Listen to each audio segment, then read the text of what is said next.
Hello दोस्तों, welcome to my YouTube channel 9 to 12 classes. तो दोस्तों, आज की इस वीडियो में हम देखने वाले हैं यूपी बोर्ड क्लास 10 की विषय हिंदी में जो हमारा कोरोना वायरस के कारण जो 30% का सिलेबस में जो हमारा कमी किया गया है, तो हम वो इस चीज़ को आज हम इस वीडियो में देखने वाले हैं। तो दोस्तों, हम देखते क्या है कि हमारा विषय जो हिंदी है क्लास 10 की जो विषय हिंदी है, उसमें कोविड-19 महामारी के कारण शैक्षिक सत्र 2020-21 में विद्यालय में समय से पठन पाठन कार्य न हो पाने की स्थिति में सम्यक विचारों उपरांत विषय विशेषज्ञों की समिति द्वारा निम्नवत 30% पाठ्यक्रम कम किए जाने की अनुशंसा की गई है। यानी कहने का मतलब ये है कि 30% जो है आपके सिलेबस में कटौती की गई है। कहने का मतलब ये है ना, कम कर दिया गया, 30% सिलेबस आपका कम कर दिया गया। यानी कहने का मतलब ये है कि आपको जो है कुछ पार्ट जो है आपको नहीं पढ़ने हैं अब। जैसे देखो, गद्य हेतु, हिंदी में गद्य हेतु आपको क्या नहीं पढ़ना है। जैसे कौन सा पार्ट आपको नहीं पढ़ना है? एक है क्या लिखूं जो कि पद्मलाल पुन्नालाल बख्शी जी द्वारा लिखा गया है, उसको अब नहीं पढ़ना है। इस रत ना गई मेरे मन से, रामधारी सिंह दिनकर द्वारा जो लिखा गया है, उसे भी अब नहीं पढ़ना है। पानी में चंदा और चाँद पर आदमी, जो कि जयप्रकाश भारती द्वारा लिखा गया है, उसे भी अब नहीं पढ़ना है। और काव्य में देखो, काव्य में क्या नहीं पढ़ना है? सुमित्रानंदन पंत, चंद्रलोक में प्रथम बार, ये वाला अब हमें नहीं पढ़ना है। और वर्षा सुंदरी के प्रति, ये भी नहीं पढ़ना। जवानी भी नहीं पढ़ना, नदी भी नहीं पढ़ना, युवा जंगल भी नहीं पढ़ना है। और संस्कृत हेतु देखो, संस्कृत में क्या आपको नहीं पढ़ना है? हिंदी के संस्कृत खंड में आपको क्या नहीं पढ़ना है? केन किम वर्धते, ये पाठ आपको नहीं पढ़ना है। अन्योक विलासा, ये भी आपको नहीं पढ़ना है ना। और क्या क्या चीज़ें हैं तो हम देखते हैं आगे। और संस्कृत एवं हिंदी व्याकरण, देखो ये भी आपको नहीं पढ़ना है। क्या नहीं पढ़ना है? संस्कृत एवं हिंदी व्याकरण में आपको क्या नहीं पढ़ना है? समास, कर्मधारय समास, बहुब्रीहि समास, ये सब चीज़ें आपको अब नहीं पढ़नी है। संधि वृद्धि, सर्वनाम, तद्युष्मद्, धातुरूप, दृश्य, पश्च, ये सब चीज़ें आपको अब नहीं पढ़नी है। और देखो, जो 70% उपयुक्त के अनुक्रम में 70% का पाठ्यक्रम निम्नवत, यानी जो चीज़ें आपको पढ़नी है वो नीचे हमारा दिया गया है ना। और क्या करना है? अब यदि आपने अभी तक हमारे चैनल 9 to 12 क्लासेस को सब्सक्राइब नहीं किया है, तो अभी उसको सब्सक्राइब कर लें, क्योंकि अब हम हिंदी और इंग्लिश की भी वीडियो अपने चैनल पर अपलोड करने वाले हैं ना। यानी कहने का मतलब ये है कि अब हम हिंदी और इंग्लिश की भी तैयारी कराने वाले हैं आपको। अब देखो, उपयुक्त के अनुक्रम में क्या लिखा गया है यहाँ पे? उपयुक्त के अनुक्रम में 70% का पाठ्यक्रम निम्नवत है। कक्षा 10 विषय हिंदी। अच्छा, अब यहाँ पे देखो, इसमें लिखा गया है कि इसमें 70 अंकों की लिखित परीक्षा, 30 अंकों का विद्यालय स्तर पर प्रोजेक्ट कार्य होगा। यानी 30 नंबर जो है आपके विद्यालय से मिलेंगे, बाकी 70 नंबर जो है आपको मतलब पेपर देना है। 3 घंटे का जो पेपर होगा और कुल मिलाकर के 100 नंबर का होगा।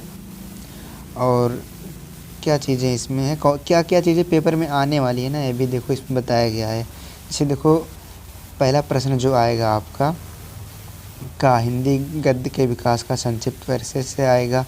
खा वाला हिंदी पद्य का विकास का संक्षिप्त परिचय, रीतिकाल तथा आधुनिक काल, ये सब चीज़ें आपकी आएगी। और प्रश्न 2 में क्या दिया रहेगा? गद्य हेतु निर्धारित पाठ्य वस्तु से संदर्भ, रेखांकित अंशों की व्याख्या, तत्परक प्रश्न। और इसी तरह काव्य में भी है संदर्भ प्रसंग व्याख्या करना।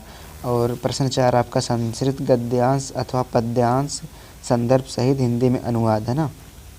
तो इस प्रकार से आपका बोर्ड एग्ज़ाम में 2021 बोर्ड एग्ज़ाम, यूपी बोर्ड के 2021 बोर्ड एग्ज़ाम में इस प्रकार से प्रश्न पूछे जाएंगे। यहीं से क्या है, आपके प्रश्न आने वाले हैं ना। और देखो, निर्धारित पाठकों के लेखकों एवं कवियों का जीवन परिचय एवं रचनाएं भी पूछे जाएंगे। संस्कृत के निर्धारित पाठों से कंठस्थ एक श्लोक जो कि प्रश्न पत्र में ना आया हो ना, यानी आपको एक श्लोक याद करना होगा जो कि प्रश्न पत्र में ना आया हो। तो हम ये सब चीज़ें यार आपको पढ़ाने वाले हैं, अच्छे से पढ़ाएंगे, आपको घबराने की कोई ज़रूरत नहीं। बस आप इस वीडियो में देख लो कि हमें क्या क्या पढ़ना है और क्या क्या नहीं पढ़ना है ना। देखो, संस्कृत के निर्धारित पाठों पर आधारित 2 अति लघु उत्तरीय प्रश्न का संस्कृत में उत्तर, है ना। ये सब चीज़ें आपको बताएंगे आगे चल के। बस आप क्या करो कि जो आपको पढ़ना है उसको अपनी किताब में चिन्ह लगा लो, और जो नहीं पढ़ना है उसका भी आप चिन्ह लगा लो ना। अब देखो प्रश्न 7 किस पर आएगा, काव्य सौंदर्य के तत्व। प्रश्न 7 क्या है यहाँ पे, काव्य सौंदर्य के तत्व, रस, छंद, अलंकार, सोरठा, रोला, ये सब चीज़ें आपकी पूछी जाएंगी।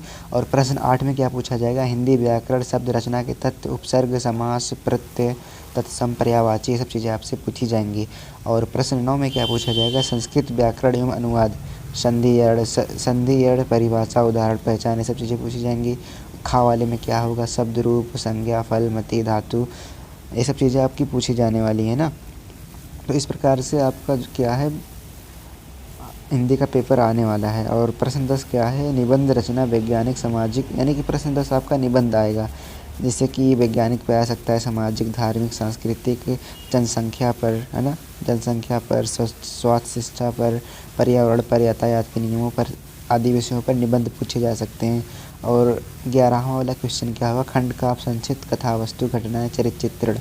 तो इतनी सब चीज़ें आपसे प्रश्न में पूछे जाएंगी ना, यानी कुल मिला के 11 क्वेश्चन, कुल मिला के कितने 11 क्वेश्चन पूछे जाएंगे आपसे बोर्ड एग्ज़ाम में। अब देखो आपको क्या क्या चीज़ें पढ़नी, निर्धारित पाठ्य वस्तु, यहाँ पे क्या लिखा है, निर्धारित पाठ्य वस्तु, यानी ये चीज़ें आपको हिंदी में पढ़नी है। पहला पाठ तो गद्य में आपको मित्रता पढ़ना है, फिर ममता पढ़ना है, फिर भारतीय संस्कृति पढ़ना है, अजंता पढ़ना है। फिर काव्य में देखो, काव्य में क्या क्या पढ़ना है, सूरदास जी का पद पढ़ना है, तुलसीदास जी का धनुष भंग, वन पथ पर, है ना, रसखान जी का सवैये, कवित्व, भक्ति नीति, स्वदेश प्रेम, भारत माता का मंदिर, या हिमालय से चीटी, पुष्प की अभिलाषा, झांसी की रानी की समाधि पर, भाषा एकमात्र अनंत है, हल्दी घाटी, ये सब चीज़ें आपको काव्य में पढ़ना है।